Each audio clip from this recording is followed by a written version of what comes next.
Hello coders. इससे पहले वाले वीडियो में मैंने फॉर ईच लूप के बारे में समझाया और मैंने लगातार लूप इन पीएचपी का कॉन्सेप्ट समझाने की कोशिश की। तो आई होप कि आप लोग समझ पाए होंगे कि पीएचपी में लूप क्या है और कैसे काम करते हैं।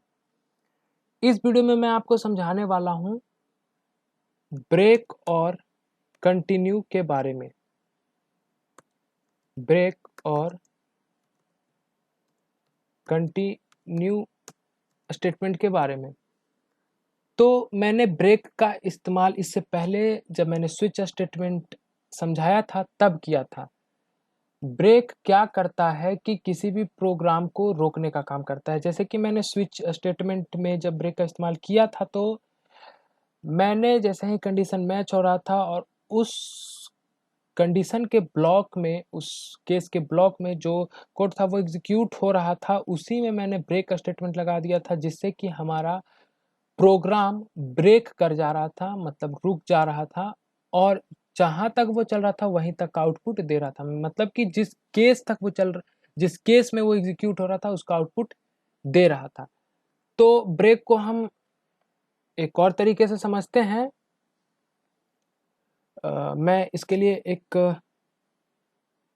फाइल बनाता हूँ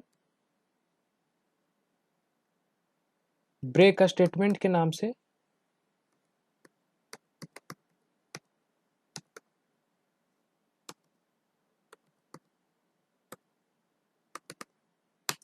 ये मैंने फाइल बना लिया। अब मैं कोड लिखता हूँ। तो ब्रेक का इस्तेमाल हम लोग जनरली लूप में करते हैं या स्विच स्टेटमेंट में करते हैं और बहुत जगह करते हैं, बट जनरली यहाँ करते हैं। तो मैं लूप के थ्रू ही आप लोगों को समझाऊंगा कि ब्रेक क्या है। मैं यहाँ पे फॉर लूप का इस्तेमाल करूंगा। तो मैं फॉर लूप का सिंटेक्स लिख लेता हूँ। फॉर लूप का सिंटेक्स ये रहा। तो मैं फॉर लूप को आपको 10 तक चलाऊंगा। यहाँ पे मैं 10 तक चलाने वाला हूँ और इस फॉर लूप में मैं एक कंडीशन लगाने वाला हूँ। इफ जो मेरा आई मैंने वेरिएबल लिया है उसका वैल्यू 4 के बराबर हो जाता है या फिर 6 के बराबर हो जाता है, तो यहाँ पे ब्रेक जो है वो एग्जीक्यूट हो जाए। ब्रेक एग्जीक्यूट होने से होगा कि हमारा जो प्रोग्राम है वो रुक जाएगा और जहाँ तक वो रिपीट होगा जो लूप, वहां तक का आउटपुट देगा। मैं इको यहाँ पे करवा देता हूँ आई का वैल्यू। तो आप इसको इस तरह समझिए कि मैंने लूप चलाया। लूप हमारा 0 से लेकर के 10 तक चलने वाला है। तो मतलब 10 से कम यानी कि 9 तक चलने वाला है। 0 1 2 3 4 5 6 8 9 तक चलने वाला है, जिसमें कि अगर आई का वैल्यू 6 के बराबर होता है तो ब्रेक लग जाए, ब्रेक कर जाए हमारा प्रोग्राम। और मैंने आई को इको किया, आई को प्रिंट किया है।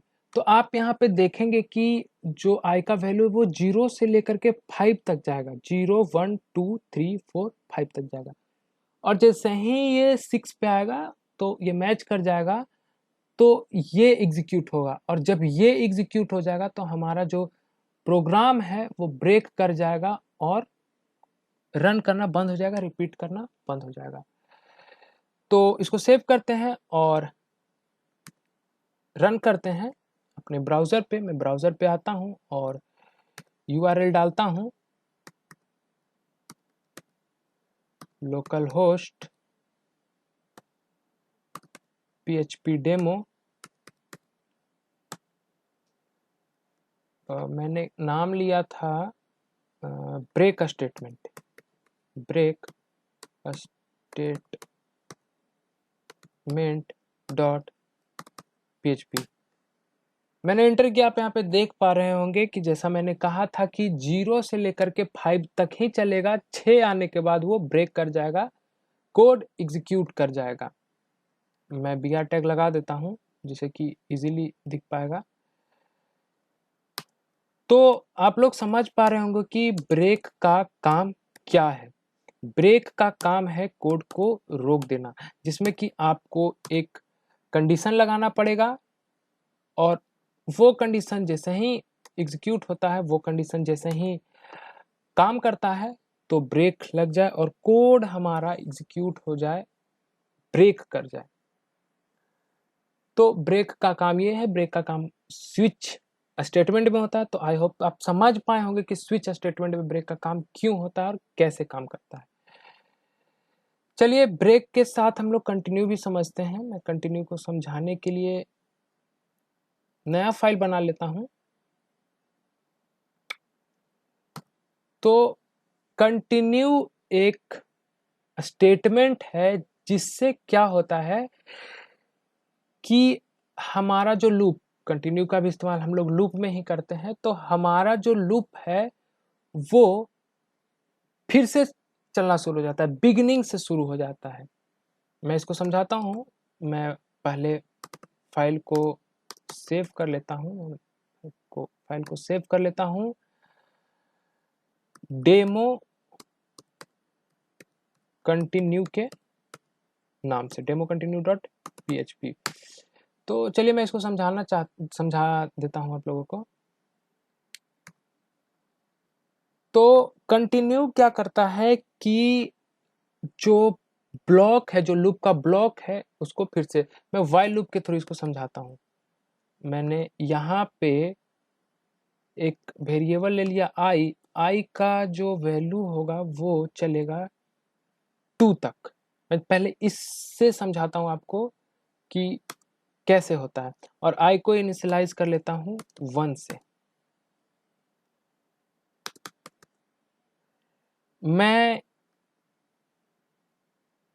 पहले कंटिन्यू कर देता हूँ, उससे पहले मैं इको कर देता हूँ आई का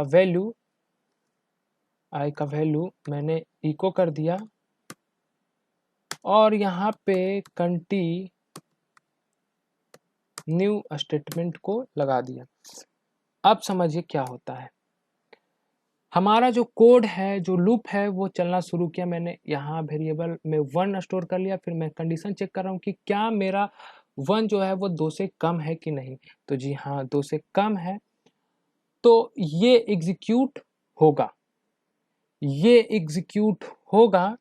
उसके बाद जब ये यहाँ पहुंचेगा तो यहाँ पहुंचने के बाद कंटिन्यू इस ब्लॉक को फिर से यहाँ से यहाँ लेकर के आ जाएगा और वो फिर से चेक करेगा। तो फिर से चेक करेगा तो कहने का मतलब अभी तक मैंने आई का जो वैल्यू है वो इंक्रीज नहीं किया। तो जब मैंने आई का वैल्यू इंक्रीज नहीं किया और ये फिर से यहाँ से शुरू हो जाता है तो आई का वैल्यू अभी तक 1 ही है, तो फिर से हमारा कंडीशन ट्रू हो जाता है। तो ये फिर से आई को ही प्रिंट करेगा, 1 को ही प्रिंट करेगा। फिर जब नीचे आता है फिर से कंटिन्यू लग जाता है, फिर से आई का वैल्यू 1 ही है, कंडीशन ट्रू है, और फिर से ये 1 ही प्रिंट करेगा। मैं अगर यहाँ पे नीचे इंक्रीज भी कर देता हूँ, आई प्लस प्लस भी लगा देता हूँ, तो ये बढ़ने वाला नहीं है क्योंकि हमारा जो प्रोग्राम है यहीं से वापस चला जा रहा है ऊपर। तो कहते ये है कि कंटिन्यू स्टेटमेंट जो है वो लूप ऑफ ब्लॉक को बिगिनिंग से शुरू कर देता है, शुरुआत से शुरू कर देता है। मैं इसको सेव करके आपको रन करके दिखाता हूं कि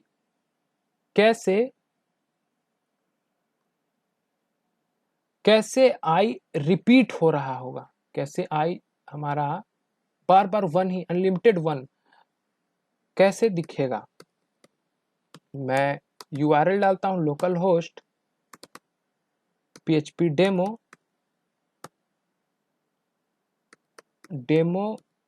कंटिन्यू डॉट PHP। देखिए मैंने, ये आप देख पा रहे होंगे कि ये अनलिमिटेड जा रहा है। मैं इसको स्क्रॉल भी करूं, देखिए ये अनलिमिटेड आ गया। मैं स्क्रॉल किया, आ गया, स्क्रॉल किया, आ गया। आप लोग देख पा रहे हैं। मैं थोड़ा जूम कर लेता हूं तो देखिए ये क्या हो रहा है कि ये अनलिमिटेड जा ही रहा है, जा ही रहा है, जा ही रहा है, जा ही रहा है, और ये अनलिमिटेड जा रहा है। तो आई होप कि आप कंटिन्यू स्टेटमेंट को समझ पा रहे होंगे,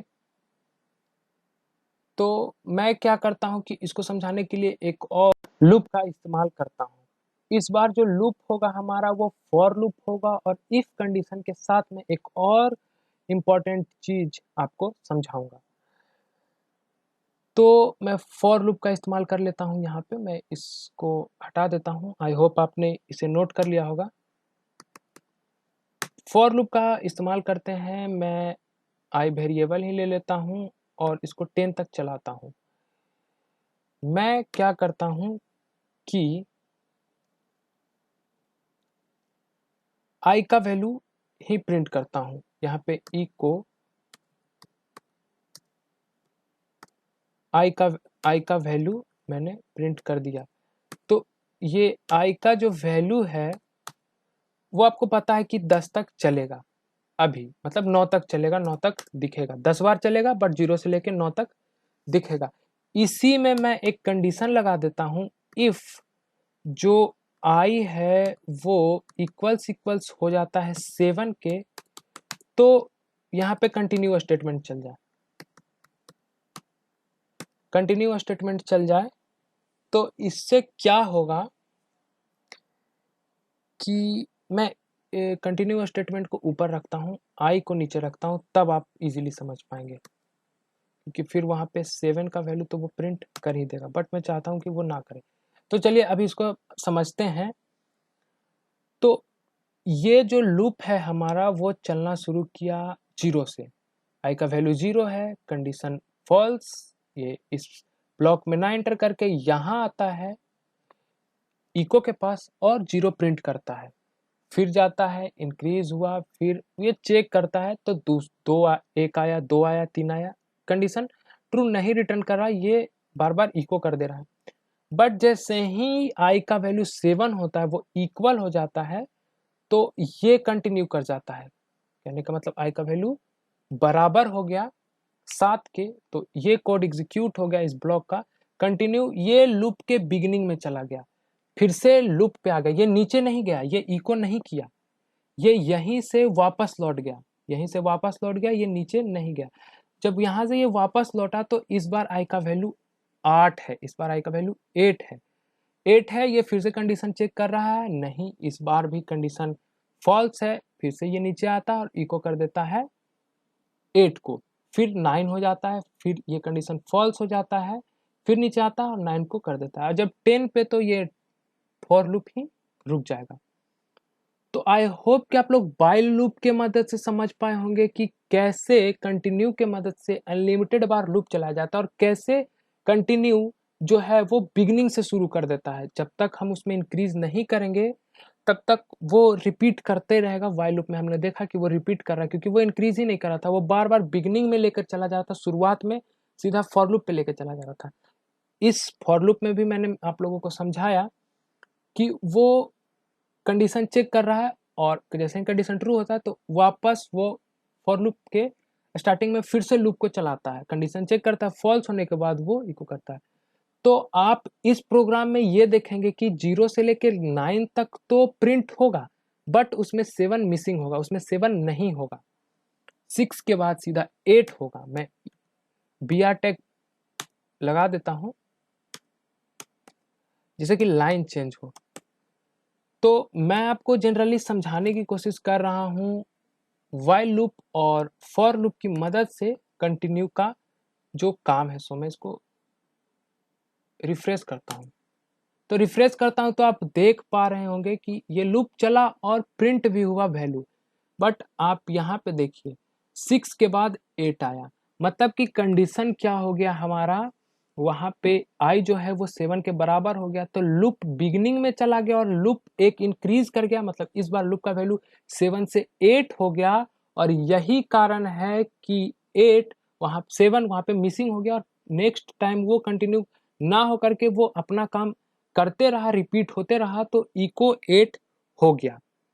और वाइल लूप में हमने ये समझा था कि हम चाहें तो अनलिमिटेड लूप चला सकते हैं। कहने का मतलब वो बार बार हम उसे बिगिनिंग में भेज दे रहे थे, वैल्यू को इंक्रीज नहीं होने दे रहे थे, वैल्यू का आई जो वेरिएबल हमने लिया था आई उसका वैल्यू 1 ही रहने दे रहे थे, जिस कारण से बार बार हमारा कंडीशन ट्रू रिटर्न हो रहा था और हमने लूप को जबकि एक ही बार चला था लेस देन 2 रखा था, बट वो इसलिए बार बार चल रहा था क्योंकि कंटिन्यू लगाने के बाद वो वापस से ऊपर चला जा रहा था और फिर से कंडीशन ट्रू हो जा रहा था, फिर से वो 1 प्रिंट कर दे रहा था।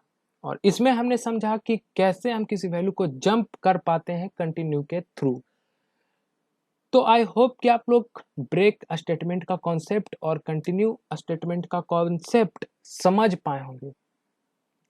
अगर ये वीडियो आप लोगों को अच्छी लगी तो आप वीडियो को लाइक जरूर कर लें और कमेंट जरूर करके बताएं कि क्या आप पीएचपी समझ पा रहे हैं या नहीं। अपने दोस्तों के साथ वीडियो को शेयर कर लें अगर वो पीएचपी पढ़ने में इंटरेस्टेड है तो, और अगर आप चैनल पे नए हैं तो चैनल को सब्सक्राइब कर लें। नेक्स्ट वीडियो में हम देखेंगे कि फंक्शन क्या होता है पीएचपी में और फंक्शन कैसे बनाया जाता है। आई होप आप इस प्लेलिस्ट को कंटिन्यू कर रहे होंगे। Thank you.